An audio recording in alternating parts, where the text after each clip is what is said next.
एक ऐतिहासिक गलती हुई है और हम चाहते हैं कि उस ऐतिहासिक गलती का समाधान हो। सवाल है कि क्या सीएम योगी आदित्यनाथ की अपील को मुस्लिम पक्ष मानेगा? क्या मुस्लिम पक्ष योगी आदित्यनाथ की बात से सहमत होगा?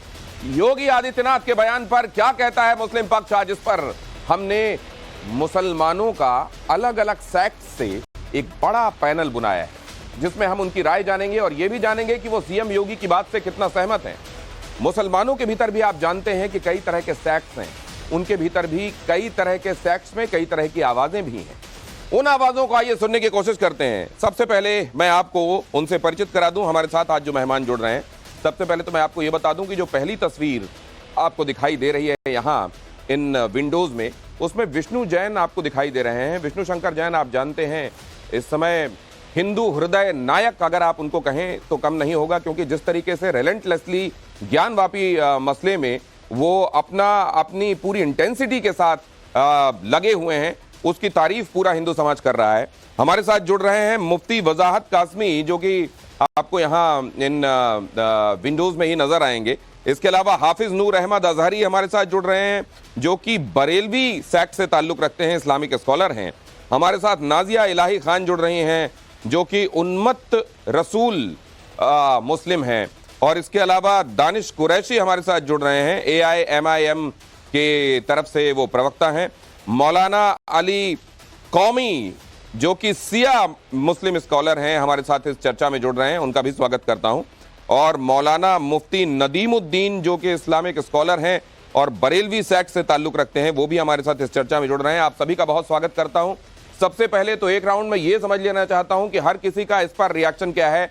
मामला कोर्ट में है, हम सब जानते हैं, लेकिन वहां से आने वाली जो बातें हैं, वहां की भीतर की जो तस्वीरें हैं, वो टाइम्स नाउ नवभारत ने आपके सामने रखा था।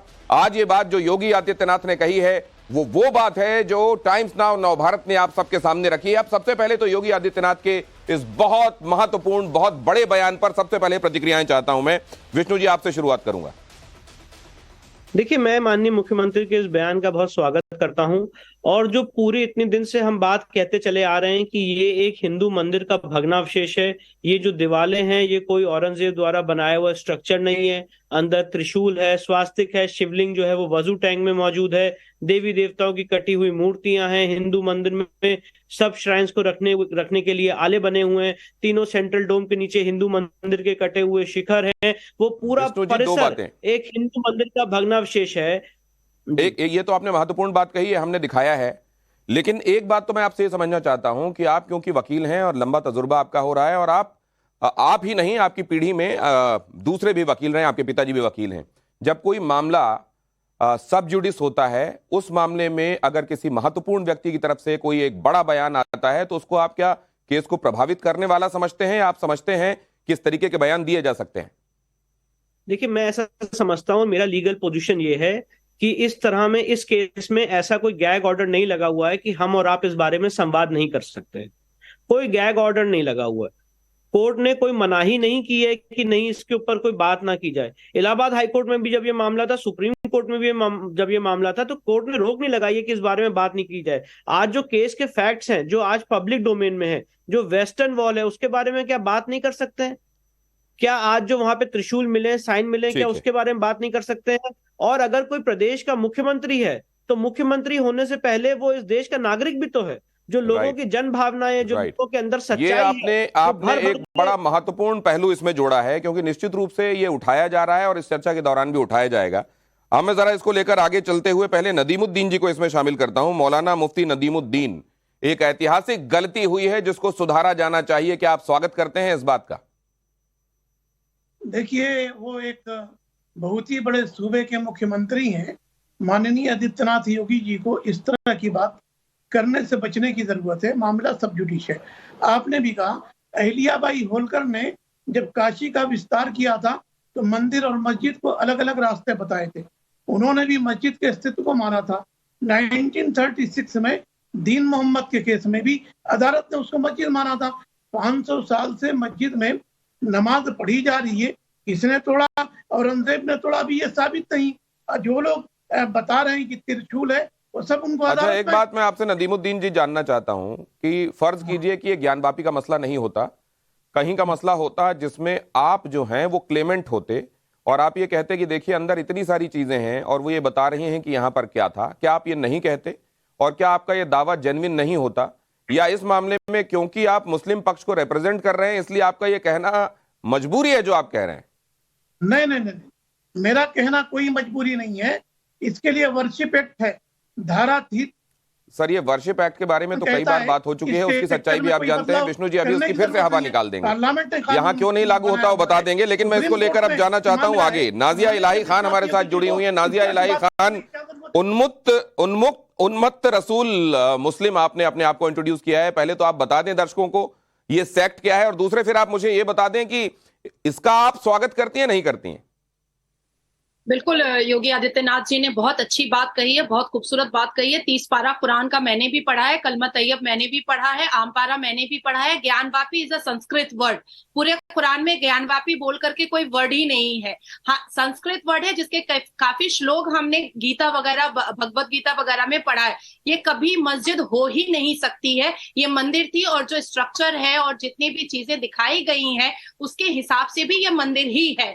तो मुझे लगता है कि मुस्लिम पक्षों को आगे आना चाहिए और कहना चाहिए कि गलती हुई है। नाजिया इलाही खान, ये जो आप कह रही हैं ये हर किसी, यही बात तो योगी आदित्यनाथ ने कही है ना कि जिसके पास भी दृष्टि है वो देख सकता है।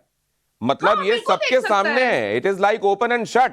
लेकिन हमारे देश में एक प्रक्रिया है कि अगर उसके बावजूद किसी को ऐतराज है तो उसको ये नहीं लगना चाहिए कि उसको इंसाफ नहीं मिला, और इसीलिए इस प्रक्रिया के तहत चीजें होकर गुजर रही है। लेकिन आप इसकी कितनी गुंजाइश देखती हैं? इतने साल गुजर गए, अगर ये माना जाए कि डेडलाइन 1669 वाली है, तब भी इतने साल गुजर गए, और अब भी आप देख रहे हैं कि नदीमुद्दीन जी क्या कह रहे हैं। उसके बाद इसकी कितनी गुंजाइश है कि पहल कदमी मुस्लिम समाज की तरफ से हो कि नहीं नहीं साहब आपके तमाम सबूत हैं, यहां पर हमसे एक ऐतिहासिक गलती हुई थी, लम्हों ने खता की, सदियों ने सजा पाई, आइए इसको सुधार लें। देखिए, सबसे पहले तो मैं कहूं कि एएसआई की सर्वे की टीम को जिस तरह से इन लोगों ने डिस्टर्ब किया, परेशान किया और कोर्ट में जाकर के झूठ बोला, वो वकील साहब हैं, मैं तो उनको सल्यूट करती हूँ। बहुत ही काबिल वकील है, रिनाउंड वकील है। और जो नदीम भाई बैठे हुए हैं, उम्र में चचा के बराबर है, मैं इनको इज्जत दे रही हूँ, सम्मान दे रही हूँ। इन्होंने तो ये भी कहा था कि 1800 सदी में वहां पर पानी का फव्वारा था और मोटर पंप से पानी चढ़ाया जाता था। तो इनका झूठ तो सामने है, इनका तो झूठ सामने है। और ज्ञानवापी वर्ड संस्कृत वर्ड है, इसलिए लोगों को बेवकूफ बनाना ये लोग बंद कर दें। अब ये नदीमुद्दीन जी का अभी भी नेगेशन में सिर हिल रहा है, और मुझे जो सूचना मिली है वो ये मिली है कि विष्णु शंकर जी हमारे साथ 1:30 बजे तक ही हैं, उसके बाद मसरूफियत में उनको कहीं जाना है। तो विष्णु जी से एक बात मैं फिर से समझ लूं। विष्णु जी, इसको लेकर ये जो बातें कही जाती हैं कि देखिए प्लेसेस ऑफ वर्शिप एक्ट इसमें लागू होता है, इसमें पहले नमाज पढ़ी जाती रही है, आप वहां मौजूद रहे होंगे, हमने तो वहां से अंदर से, कोर्ट से अंदर निकली हुई खबर दर्शकों तक बताई थी, जिसमें अंदर किसी ने यह तक दावा कर दिया कि वो तो 1000 साल पुरानी मस्जिद है। अब ये सब जब आप सुनते हैं, और उसमें भी कई बार ये बात कही जाती है कि नहीं साहब वो तो 1991 का प्लेसेस ऑफ वर्शिप एक्ट है, इसको लेकर ऐसा लगता है जैसे कोई बहुत पढ़ी लिखी और बड़ी टेक्निकल कोई बात की जा रही है, और वाकई टेक्निकली वो गलत है इसके बारे में बात किया जाना। इसको आप कैसे देखते हैं? देखिए, आप प्लेसेस ऑफ वर्शिप एक्ट की जो लोग बात कर रहे हैं, मुझे लगता है उस एक्ट को पूरा तो पढ़िए भैया। नवंबर 1993 तक हिंदू समाज के लोग वहां पूजा कर रहे थे। जो आज कौन सी मस्जिद की वेस्टर्न वॉल पे मां श्रृंगार गौरी का विग्रह हो सकता है? कौन सी ऐसी मस्जिद है जिस ग्राउंड फ्लोर पे व्यास? मैं तो ये कहता हूं विष्णु जी, मैं तो दूसरी बात समझना चाह रहा हूं आपसे। आप कोर्ट्स में देखते हैं दूसरी तरफ से क्या क्या दलीलें दी जाती। आप प्लेसेस ऑफ वर्शिप एक्ट के बारे में भी लोगों को न जाने कितने बार बताते रहे हैं कि इसको किस तरीके से देखा जाना चाहिए। मैं आपसे ये जानना चाहता हूं कि ये जो आह्वान किया गया है कि आएं और इस गलती का समाधान करने की दिशा में पहल कदमी करें, क्या ये तवक्को की जा सकती है, उम्मीद की जा सकती है? आपको भी लगता है क्या कि शायद इस केस के चलते चलते बीच में कहीं वो मोड़ आए कि सब मिलकर कहें कि नहीं साहब आप आइए, आपकी जगह ले लीजिए? ऑल इंडिया मुझे नहीं लगता है, मुझे नहीं लगता है। देखिए, मैं आपको बताऊं, कभी भी नहीं कहेंगे ये लोग कि जगह को ले लिया जाए, कभी भी नहीं कहेंगे। दूसरी बात यह है कि जो लोग शिवलिंग के ऊपर वजू कर रहे थे और शिवलिंग को मानने से भी मतलब इनकार कर रहे हैं कि वो शिवलिंग नहीं, वो तो फव्वारा है, कह रहे हैं आओ फव्वारा चला के दिखाएं। जी, अब आइए आगे। कहते हैं कि देवी देवता को जो रखने के आगे, तो आपने जो क्लियर कट कह दिया वो ये कह दिया कि समाधान तो निकलेगा, तो अब लगता है जो अनुभव कह रहा है वो ये कह रहा है कि कोर्ट के रास्ते ही निकलेगा और कोई दूसरा रास्ता दिखाई नहीं दे रहा है। इसको लेकर मैं जरा आगे बढ़ना चाहता हूं। दानिश कुरैशी जी हमारे साथ जुड़े हुए हैं, उनका रुख करना चाहता हूं। दानिश कुरैशी जी, क्या ये पहलकदमी संभव है कि सामने आकर कहा जाए कि आपकी जगह ले लीजिए? देखिए, मेरी बात सुनिए, हम तो ये बात कर रहे हैं कि अब से पहले बाबरी मस्जिद के मामले में भी हमने साफ तौर पे कहा कि जिस वक्त से वो मस्जिद है ता कयामत तक, सुबह कयामत तक वो मस्जिद ही रहेगी, ऐसा हम मानते हैं। तो ये अकेली मस्जिद की बात नहीं, चाहे दुनिया की कोई भी मस्जिद हो, इसके लिए हमारा बिल्कुल साफ तौर पर स्टैंड है। और आज के दिन में पूरी जो हमारी आपकी जो चर्चा है, विष्णु जैन जी एडवोकेट है, वो अच्छी बात है, वो उन्होंने अपनी बात रखी, लेकिन जो मेरा मौजू है वो बात ये है, जो योगी आदित्यनाथ जी ने आज जो स्टेटमेंट दिया है वो बिल्कुल गैर जिम्मेदाराना स्टेटमेंट है। एक मुख्यमंत्री के तौर पर उनको नहीं देना चाहिए। भारतीय जनता पार्टी को इस बात की सख्त मुखालिफत करनी चाहिए कि भाई जो स्टेटमेंट आया है ये नहीं आना चाहिए। सुनिए, मैं खत्म कर लूं, दादा मुझे खत्म कर लें। मैं तो सिर्फ इतना ही कहने आया हूं कि सवाल ये है कि दो बड़े समुदाय प्रदेश के अंदर में बिल्कुल शांति प्रक्रिया करते हुए कानून की अदालत में लड़ रहे हैं। ठीक है, कानून की अदालत में लड़ना बहुत अच्छी बात है। ऐसे मौके पर योगी आदित्यनाथ का बयान कितना गैर जिम्मेदाराना है, ये आप मुझे बताइए। चलिए, आप ये कह सकते हैं सुप्रीम कोर्ट के फैसला आने के बाद भी कि ता कयामत वहां पर बाबरी रहेगी, लेकिन अगर योगी आदित्यनाथ ये कह देते हैं कि वहां अंदर त्रिशूल क्या कर रहा है, देवी देवताओं की मूर्तियां क्या कर रही हैं, एक ऐतिहासिक गलती हुई थी, उसको सुधारा जाना चाहिए, तो योगी आदित्यनाथ गलत हो जाते हैं। हाँ, अब मैं आगे जवाब दूं। सुनिए, अब सवाल यह है कि योगी आदित्यनाथ जी को चाहिए कि वो मुख्यमंत्री के पद पे इस्तीफा दें और जाके पक्षकार बन जाए। किस लिए या तो फिर वो ये कहते, या तो देखिए, इस्तीफा दे। इनको बीच में बोलिए मत, इंटरप्ट ना करें बराए मेहरबानी। वो बोल रही थी, मैं खामोश था, अब जरा इत्मीनान से सुने। अब सवाल ये है कि या तो क्यों होती है, आप चोट इतनी गहरी करते हैं दानिश भाई कि उसमें कोई इंतजार करना भी चाहे तो कर नहीं पाता। वो इंतजार करना चाह रही होंगी, लेकिन आप मारते ऐसी जगह पर है ना, सीधे दिल पर मार देते हैं आप। आप कह रहे हैं नहीं, आप कह रहे हैं कि सुप्रीम कोर्ट के फैसले के बावजूद बाबरी वहां रहेगी, और यहां योगी आदित्यनाथ कह रहे हैं वो गलत है। नहीं, अब मैं इसको लेकर विष्णु शंकर जैन के पास जाना चाहता हूं। विष्णु जी, ये जब आप देखते हैं कि ता कयामत वहां बाबरी रहेगी, सुप्रीम कोर्ट एक तरफ ये कहा जाता है कि संविधान को मानते हैं, संविधान की जय जयकार, उसकी किताब की दुहाई देते हैं और ये कहते हैं कि हम उसको मानते हैं, और दूसरी तरफ सुप्रीम कोर्ट के फैसले पर यह कह दिया जाता है कि supreme court is supreme but is not Infallible. ये जस्टिस वर्मा कहकर चले गए। ये तो अदालत कह रही है। नहीं, एक सेकंड, मैं इसमें विष्णु जी से जानना चाहता हूं। विष्णु जी, जो हमको सुहाएगा उसी को हमारा पूरा समुदाय दोहराएगा। देखिए, बड़ी सिंपल सी बात है कि आज जो एक इस केस का बहुत इंपॉर्टेंट फैक्ट है वो ये है कि वो एक हिंदू मंदिर का भग्नावशेष था। आज जो अंजुमन इंतजामिया है वो ये डिसाइड नहीं कर पा रहे, क्लियर नहीं कर पा रहे कि इसको औरंगजेब ने बनाया था कि उससे पहले का बना हुआ है। तो आज पॉइंट ये है कि आज मुख्यमंत्री जी ने जो बयान दिया है, मैं उसको अगर पर्सपेक्टिव में रखूं, वो बयान आज एक हिंदू समाज में, आप हमारे कितना पेशेंस का, आप कितना हमारे पेशेंस को टेस्ट करेंगे। आप समझिए, जब औरंगजेब ने हमारे मंदिर को तोड़ा 1669 में, तब से लेके आज तक, जरा मैं बोलना चाहता हूं आपके चैनल के माध्यम से, A.S. अल्ट्रेकर की किताब पढ़िए, जिन्होंने कहा है कि मंदिर तोड़ने के बाद भी हिंदू समाज के लोग मस्जिद की चौखट में पूजा करते रहे, ये मानते हुए कि उनके आराध्य, उनके ईश्वर अंदर हैं। और आप चाहते हो कि आज मुख्यमंत्री भी ना बोले इसके बारे में, आप चाहते हो लोग भी ना बोले, चैनल भी ना बात करे। तो इस तरह का जो डोमिनेटिंग एटीट्यूड है वो इस संवैधानिक इंडिया में पॉसिबल नहीं है, और इसीलिए हम ये बात बोल रहे हैं और हमेशा बोलते रहेंगे कि कोई ज्ञान व्यापी मस्जिद नहीं है, ये महाजिद है। अली कौमी को भी इसमें शामिल करना चाहता हूं। दानिश जी का हमने देख लिया, उनका कहना यह था कि जो बाबरी मस्जिद है वो ता कयामत रहेगी, और यहां योगी आदित्यनाथ ने जो स्टेटमेंट दिया वो उनको नहीं देना चाहिए था। मौलाना अली कौमी जी, आपका रिएक्शन, पहलकदमी होगी? देखिए, ऐसा है, मैं पहले भी कह चुका हूं कि अगर हिंदुस्तान में अमन, मोहब्बत, भाईचारा बाकी रखना है मुसलमानों को, तो ये मंदिर का मसला ही नहीं है। मंदिर अगर दे दिया जाए तो कोई हमें इश्काल नहीं है। वजह यह है कि हम चाहते हैं कि हमारे देश में अमन रहे, प्यार मोहब्बत रहे। एक मंदिर क्या हजारों मंदिर दे दी जाए तो कोई एतराज नहीं है, क्योंकि मौलाना सबसे बड़ी बात है कि नदीमुद्दीन जी अमन नहीं चाहते हैं, दानिश अमन नहीं चाहते हैं। नहीं, हम इस वक्त जो देश के हालात मैं देख रहा हूँ कि मतलब इस वक्त जो देश के हालात वो मैं देख रहा हूँ कि अगर इस मंदिर के चक्कर में या मस्जिद चक्कर में आपस में इख्तिलाफ हो जाए तो मैं समझता हूँ मुश्किलात आएंगी। हमारा धर्म, हमारा मजहब, इस्लाम ये चाहता है कि देश के अंदर अमन रहे। एक मस्जिद क्या, 1000 अमन से बड़ा कुछ नहीं है। 1000 मस्जिद, एक मस्जिद नहीं 1000 मस्जिद भी दी जा सकती हैं। देखिए, ये आप कह रहे हैं उधर नदीमुद्दीन जिनकी उंगली हिल रही है कि नहीं, ऐसा नहीं किया जा सकता। मैं इधर इसको जरा लेकर आगे बढ़ना चाहता हूं। रहे, भाईचारा रहे। हाफिज नूर अहमद अजहरी हमारे साथ हैं, बरेलवी सेक्ट को ताल्लुक रखते हैं। हाफिज नूर अहमदी, आपका रिएक्शन इस पर? मैंने तकरीबन 20 से 22 मिनट तक आप लोगों को सुना है, मुतवातिर सुना है। मुझे 2-3 मिनट सुन लीजिएगा, बीच में कोई ना बोले। बीच में कोई बोलेगा मैं हट जाऊंगा भाई। मतलब डिबेट होनी चाहिए, डिबेट की तरह।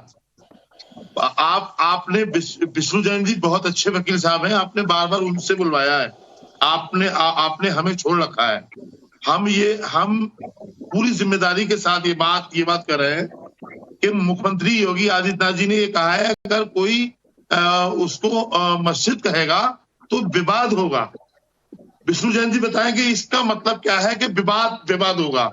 क्या मुख्यमंत्री जी जिनकी जिम्मेदारी इतने बड़े प्रदेश के लैंड ऑर्डर को संभालने की है, क्या वो उत्तर प्रदेश के मुसलमानों को इनडायरेक्ट धमकी दे रहे हैं?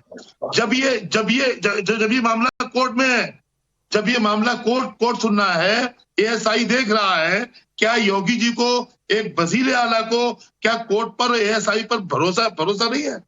क्यों वो इस तरह आप तो इतने छोटे से मुद्दे पर नूर साहब उठ जाने की धमकी दे रहे हैं, ये तो इतना बहुत बड़ा मुद्दा है। जरा बात कीजिए, विष्णु जैन जी से बात कराइए इनकी। विष्णु जी आपसे पूछ रहे हैं।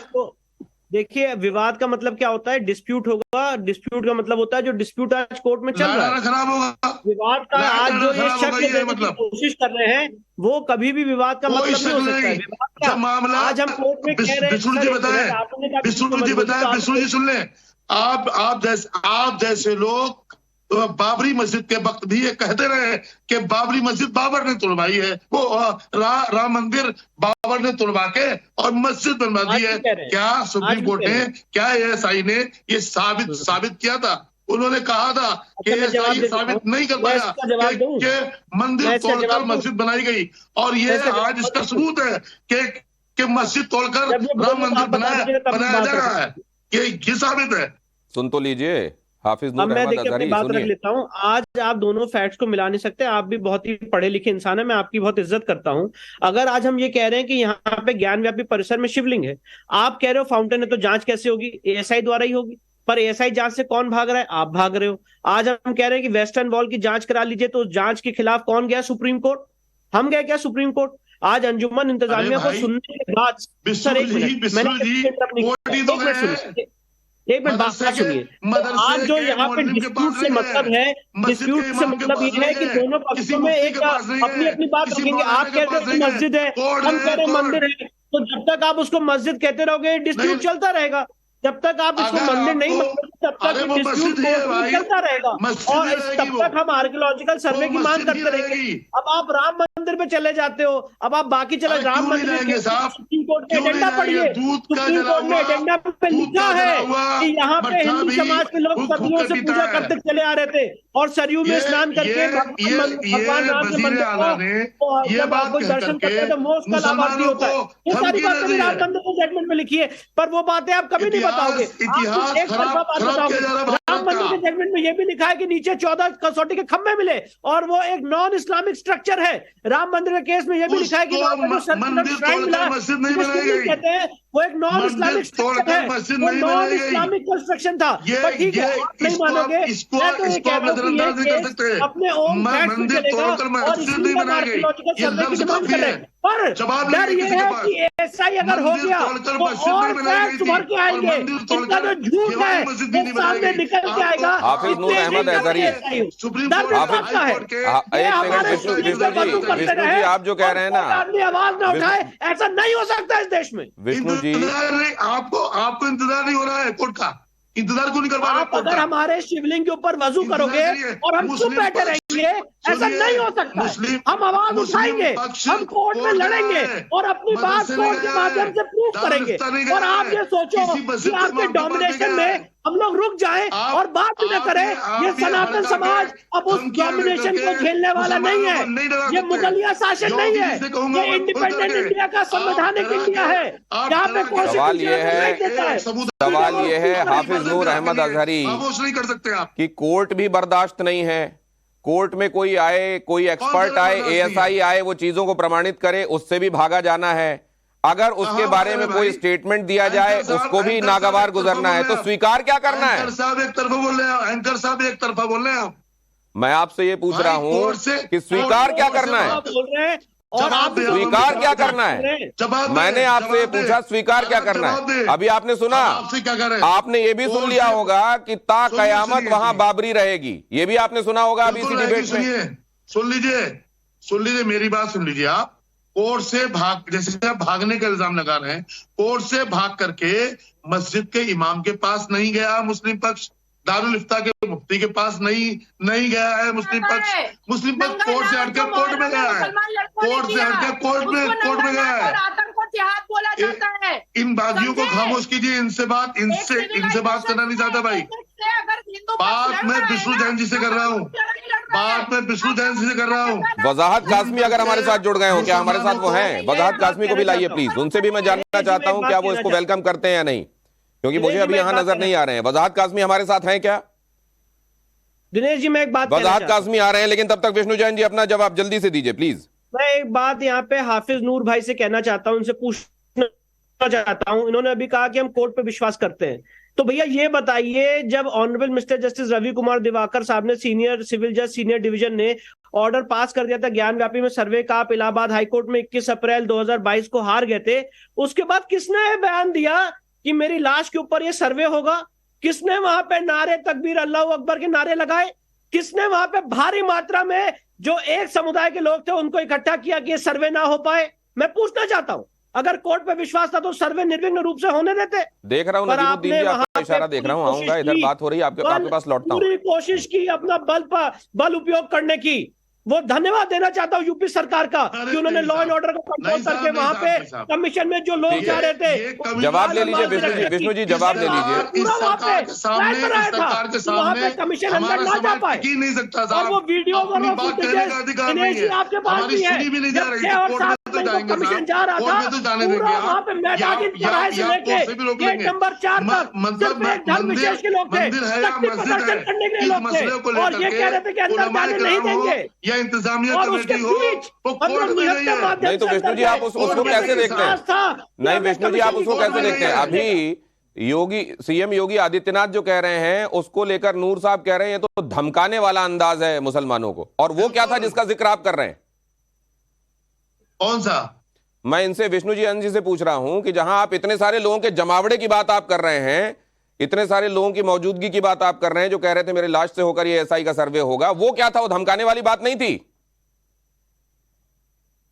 विष्णु जैन जी देखिए, मैं तो यही बात कह रहा हूं, मैं तो आपके सामने वो पिक्चर प्रेजेंट कर रहा हूं, प्लीज जरा इस बात को अप्रिशिएट करिए। 6 और 7 मई का जरा फुटेज चलाइए, मैदागिन चौराहे से लेके गेट नंबर 4 तक एक समाज के लोग भरे पड़े थे, और ये कोशिश हो रही थी कि जो सर्वे में समाज के लोग जा रहे अंदर ना जा पाए, अपनी इबादत गाह के लिए, नारे लगाए जा रहे थे, इबादत गाह के तहफ्फुज़ के लिए अगर आ गए तो एतराज किस बात का भाई? किसने कहा था? एतराज किस बात का? और उसके बाद उन लोगों के बीच निहत्ते एडवोकेट कमीशन में हमने कमीशन लेके गए और वहां पे सर्वे किया। जब शिवलिंग मिल गया तो उसको फाउंटेन कहने का अपराध किसने किया? जब शिवलिंग मिल गया उसकी एसआई जांच का ऑर्डर कोर्ट ने किया, उस एसआई जांच को आपको यहाँ संविधान का अधिकार अगर नूर साहब दिखाई दे रहा है तो योगी आदित्यनाथ ने जो कहा वो आपको नागवार क्यों हो रहा है? उनको भी बोलने का अधिकार संविधान के हिसाब से मिला हुआ है। नहीं, बिल्कुल गलत। आज ये इसका स्टेटमेंट उनका अगर ये संविधान के हिसाब से उनको मिला है तो हलफनामा दायर करें वो। आप केस कीजिए ना, अगर उन्होंने गलत किया है तो आप इसको लेकर जाइए, केस कीजिए। मुख्यमंत्री है, अगर मैं मुख्यमंत्री होता तो मैं जवाब देता। अरे आप केस तो कर सकते हैं ना, अगर आप ये समझ रहे हैं गलत किया गया है तो आप केस कीजिए इसको। वजाहत कासमी भी हमारे साथ जुड़ गए हैं। वजाहत कासमी, सवाल यह है कि योगी आदित्यनाथ का जो स्टेटमेंट है, यहां पर जो लोग मौजूद हैं उनमें ये नदीमुद्दीन साहब जो हैं वो कह रहे हैं बिल्कुल ये मंजूर नहीं है हमको, नूर साहब जो कह रहे हैं वो आपने अभी सुना ही। यहां पर आपकी क्या प्रतिक्रिया है ये भी हम जरा समझ लेना चाहते हैं।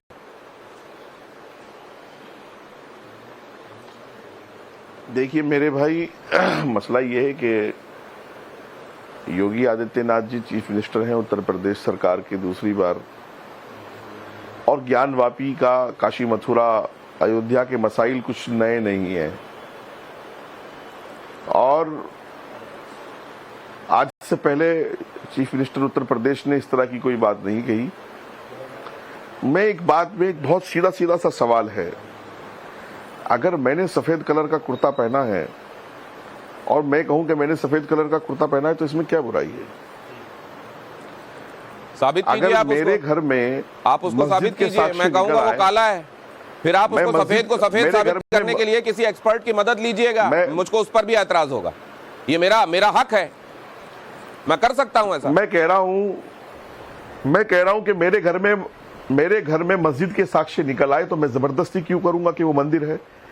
भाई त्रिशूल या और जितने भी साक्ष्य मंदिर के हैं, कभी जिंदगी में आपने सुना कि किसी मस्जिद पर बनाए गए बताइए वजाहत काज़मी जी, ये मेरा त्रिशूल हक किसी है। मस्जिद पर देखा है आपने? सर ये मेरा हक है कि मैं आपका ये जो कुर्ता है आप जिसको सफेद बता रहे हैं, ये मुझे काला नजर आ रहा है। अब मुझे काला नजर आ रहा है, आप साबित कीजिए कि मुझे काला नजर नहीं आ रहा है। तो जाहिर सी बात है मैं इसके लिए अपनी जद्दोजहद करूंगा, सर्वे भी कराऊंगा, किसी अच्छे डॉक्टर के आपकी आंखें भी दिखाने की कोशिश लेकिन करूंगा। डॉक्टर को मैं आंखें नहीं कोशिश करूंगा, लेकिन दुनिया बताएगी कि ये सफेद कलर का कुर्ता है। अरे मैं क्यों दिखाऊंगा डॉक्टर को आंखें? मेरे को काला दिख रहा है आपका कुर्ता, मैं क्यों नहीं दिखाएंगे तो आप दिखाइए डॉक्टर को आंखें, आपका सफेद नहीं है वो। अब वो आपकी हठधर्मी है, अब वो आपकी हठधर्मी और जिद्दीपना है, मैं उसके लिए क्या कर सकता हूँ? मैं इसीलिए कह रहा हूँ लाखों मस्जिदें हैं कि आप कह रहे हैं, कौमी साहब कह रहे हैं, नाजिया कह रही हैं, लेकिन बाकी सबको तो आप देख रहे हैं ना, वो तो कह रहे हैं कि ये तो बयान दिया ही नहीं जाना चाहिए। जज कब से हो गए एंकर साहब? मैं तो कह रहा हूँ मैं जज नहीं हो रहा हूँ, किसी और ये मेरा हक है कि उनके कपड़े को मैं सफेद देखूं या काला देखूं। आप इस हक से कैसे मुझको वंचित कर सकते हैं नूर साहब? आप सफेद, मैं सफेद को काला, अगर मेरे को वो काला दिखाई देता है तो आप साबित कीजिए क्यों सफेद है। तो आप जानबूझ के तो अगर वो कह रहे हैं कि सफेद को सफेद बोलिए तो आपको ये मंजूर है क्या? बोलिए। नहीं, सफेद को सफेद ही बोलेंगे, सफेद को सफेद ही बोले, वो मस्जिद है। ये है सफेद, सुन लिया आपने वजाहत काज़मी साहब, इनका सफेद ये है कि वो मस्जिद है। अरे आप यहाँ आपसे मैंने बात की क्या नूर साहब? अभी जिससे बात हो रही है उसका जवाब ले लेने दीजिए, आप बेचैन मत कीजिए, आपके पास आता हूं मैं। आप एंकर हैं और आप मेहमान हैं और आप भी बातों को समझिए। नहीं आप मुझको मत बताइए कि मुझे क्या करना है नूर साहब, आपका नहीं आपका सम्मान है, लेकिन आप मुझे मत बताइए मेरी जिम्मेदारी क्या है और मुझे कंडक्ट कैसे करना है, और इसको डिरेल करने की कोशिश मत कीजिए। वजाहत साहब अपनी बात पूरी कीजिए प्लीज। मेरे भाई मैं अपनी बात पूरी कर लूं। हाँ, मैं अपनी बात पूरी कर लूं। दरअसल मैं एक तो जेल से जुड़ा हूं, तो थोड़ा सा मैं बात पूरी कर लूं, बात सुन ले, अपनी अपनी राय सब रख सकते हैं। मैं कहता हूं कि हिंदुस्तान में लाखों मसाजिदें हैं, हमारे सनातन के 100 करोड़ लोग उन लाखों मसाजिदों पर दावा नहीं करते हैं। 2-4 अगर इस तरह की जगह है जहां पर हमारे सनातन भाइयों को ऐसा लगता है कि वहां मंदिर थे और उनको मिसमार करके मस्जिदें बनाई गई हैं, तो हम मुसलमानों का इस्लाम की रूह से भी और अखलाक की रूह से भी तकाजा यह है कि हम उनको सेटिस्फाई करें, उनको तसल्ली करें। और वाकईतन मैं पूरी दुनिया के सामने ये मसला बताना चाहता हूं कि 1 गज जमीन भी अल्लाह की कसम अगर किसी की है तो उस पर आप मस्जिद खड़ी नहीं कर सकते, और कोई किसी की नाजायज जमीन पर मस्जिद खड़ी नहीं कर सकते। और कहीं निशान मिल रहे हैं मंदिर के, कहीं त्रिशूल मिल रहा है, कहीं और जो है मूर्तियां निकल रही है, कहीं और कुछ आ रहा है, तो जाहिर सी बात है ये सब चीजें किसी मस्जिद में नहीं हो सकती, किसी गुरुद्वारे और चर्च में नहीं हो सकती, ये तो मंदिर में हो सकती हैं। नदीमुद्दीन जी बहुत देर से कुछ कहना चाह रहे हैं आपकी बात पर, आइए उनका रिएक्शन लेता हूं। लड़ाई कहिए नदीमुद्दीन जी। ये फर्जी लड़ाई हमें नहीं लड़नी चाहिए। देखिए, जो वजाहत कासिमी साहब कह रहे हैं वो सही है कि विवादित जगह जो है वहां नमाज दुरुस्त नहीं। सवाल ये नहीं है 500 साल तक तो नमाज पढ़ी जा रही, अगर अतीत का तुलना वर्तमान से करेंगे तो बहुत हिंदू राजाओं ने मंदिर गिराया था। इसी देश में बहुत शिकल पर थे, आज कहाँ लुप्त हो गए? क्या उनका भी आप सर्वे कराएंगे? मामला 1-2 मस्जिदों का नहीं है, 3000 मस्जिदों का है। कहाँ सर्वे कराएंगे? सर्वे कहाँ जाकर के खत्म होगा? बहुत स्वामी प्रसाद नदीमुद्दीन जी, जिस भी जगह को लेकर विवाद होता है वहीं पर सर्वे होता है ना। जहां पर भी लोग जाएंगे, जहां पर भी लोग थाना कचहरी करेंगे, वहां सर्वे होगा। वो ठीक, मुगलों से तो इतिहास नहीं है, सर्वे इंसाफ की प्रक्रिया है, सर्वे इंसाफ की प्रक्रिया है, कोई जुल्म की प्रक्रिया नहीं है। सर्वे हिंदू राजाओं ने मंदिर गिराया है 6वीं सदी में, पल्लव राजा। भाई सर्वे से घबराहट क्यों है? ये सब हुआ, सर्वे से परेशानी क्यों है? तो आप ये कह रहे हैं कि उन्होंने मंदिर गिराया था इसलिए हमने भी मंदिर गिराया, इसलिए उनको नहीं कुछ कहा जा रहा, हमको भी कुछ ना कहा जाए? मैं ये नहीं कह रहा हूँ, मैं ये कह रहा हूँ कि संविधान लागू कब हुआ? अतीत की गलतियों को वर्तमान में लाया क्यों जा रहा? संविधान लागू हुआ, संविधान के बाद आप बात करिए राजा महाराजाओं का जुल्म, आप भी जानते हैं अत्याचार, नदीमुद्दीन जी कितने मंदिर गिराए गए और उन पर मस्जिदें बना दी गईं।